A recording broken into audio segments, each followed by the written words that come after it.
আসসালামু আলাইকুম। আল্লাহর রহমতে আমি ভালো আছি। আল্লাহ আপনাদেরকে ভালো রাখুক, আলহামদুলিল্লাহ। আমার আজকে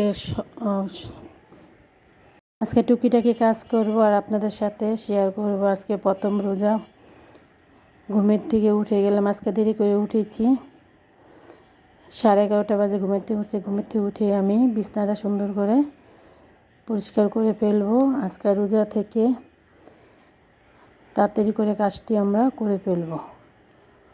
এখন বিছনাটা সুন্দর করে আমি উঠে ফেলবো।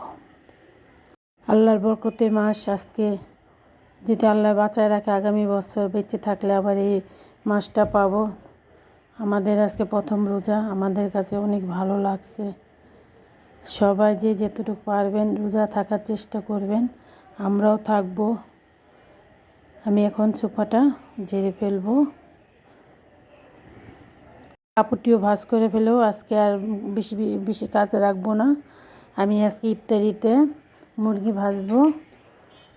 মুরগিটি ম্যারিনেট করে রেখেছি। আজকে ইফতারি আমি সম্পূর্ণ ঘরে বানাবো। আমি ঘরে বানিয়ে চেষ্টা করি খাওয়ার জন্য। আর বন বানাবো, আটা দিয়ে বন বানাবো। এই যে বনটা আমি বানালাম, এই বনটা না খেতেও খুব ভারী মজা, খুব ভালো লাগে। ভিতরে মুরগির মাংস দিয়ে আমি এই বনটা বানাই, একদম কিনার মতন লাগে। আমাদের বাচ্চারা, আমরা অনেক পছন্দ। রোজা থেকে আমরা কাজ কামও করবো, আল্লাহ ইবাদতও করবো। যে যতটুকু পারবো আমরা ঘরে কাজের পাশাপাশি আল্লাহর ইবাদতটা করার চেষ্টা করব। যদি আল্লাহ আগামী বছর বেঁচে থাকি তো হলে এই দিনটা পাবো। জানি না তো কার কখন ডাক এসে যায়। যে যতটুকু পারবো আমরা করব। ইফতারির জন্য আমি ফলটি সুন্দর করে ধুয়ে ফেলবো। আর সিঙ্গারা আর নিমকি বানালাম আমি। আর একটা বেগুন আমি পুড়ে নিব সুন্দর করে, এটা আমি ভর্তা বানাবো। আর বউয়া রান্না করব।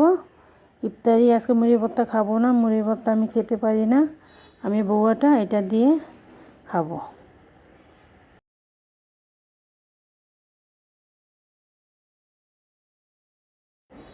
বউয়াটা আমার পড়াই হয়ে গেছে। এই যে আমাদের ইফতারি, আমরা সবাই মিলে একসাথে ইফতারিটা খাচ্ছি, খুব ভালো লাগছে।